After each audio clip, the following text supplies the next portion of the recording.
the dogs leading the way. The steady whoomp, whoomp of the helicopter was so close it was deafening.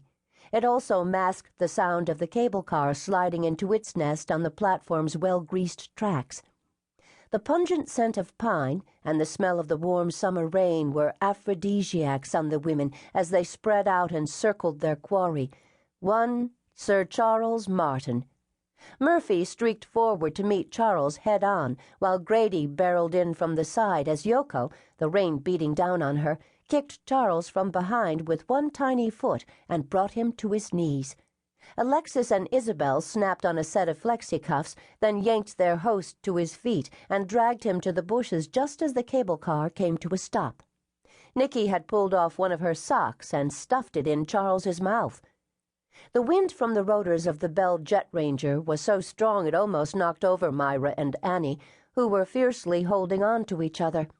The rain slapping at them from the force of the winds felt like a tidal wave. Two men and a woman stepped out from the helicopter. The woman foolishly tried to open an umbrella. It blew away in the wind.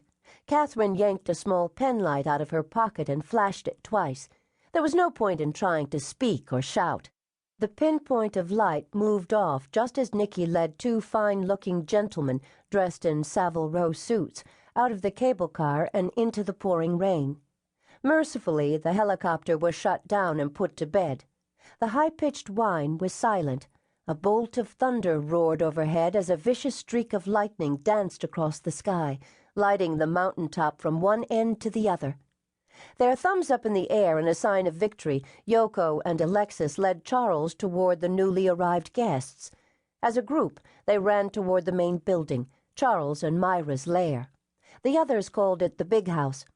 Inside the brightly lit kitchen, the women stared down at the delectable spread of food and drink laid out on the counters and on the table. "Well done, gals." Charles beamed when the sock was taken out of his mouth and the flexi-cuffs removed. "Don't for 1 minute think you captured me. I knew what you were going to do before you made the decision to take me on. In other words, I allowed it. I wanted your new employers to see you in action. Ladies, meet your new employers. Names at this juncture are not important. I don't expect they will be important later on either. I'll show each of our guests to a room where they can change into dry clothes. I suggest you all do the same. 20 minutes, ladies. Not 1 minute longer. Are we clear on this?" "Crystal," Kathryn said with a bite to her tone. "My ass you allowed us to take you. You didn't know what hit you." "I'm not going anywhere until you admit it, Sir Charles," she hissed. Charles turned slightly so that he was in profile to his guests. He winked at Kathryn. Nikki nudged Kathryn and whispered, "We'll make an issue of it later. We need to get changed. You know how pissy he gets when we're late." "Ask me if I care," Kathryn said as she trailed behind the others, Murphy at her side. Inside their own quarters, as they grappled with whatever they could find in the way of clean or dry clothes, the women kept up a running commentary concerning Charles and what had happened. In the end, a show of hands agreed that they had indeed caught Sir Charles flat-footed, and that he was trying to save face with his guests by his roguish wink. But they also agreed they could be wrong. "A crapshoot," Annie said.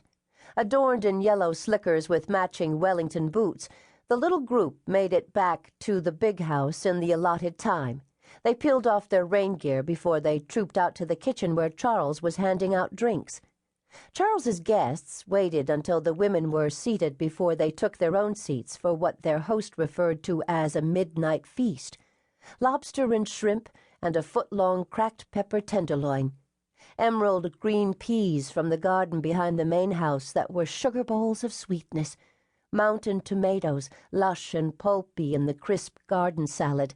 And finishing off the meal, tiny potatoes no bigger than a nickel drizzled with butter and fresh herbs. Everyone ate heartily, including Charles. The table conversation dealt with the different species of pine trees on the mountain, the virtually impossible access, satellite television, and the new iPhone, which was just hitting the market. No one seemed to mind when Charles said he hadn't had time to prepare a dessert, and coffee and brandy would be served in the conference room down the hall. 5 minutes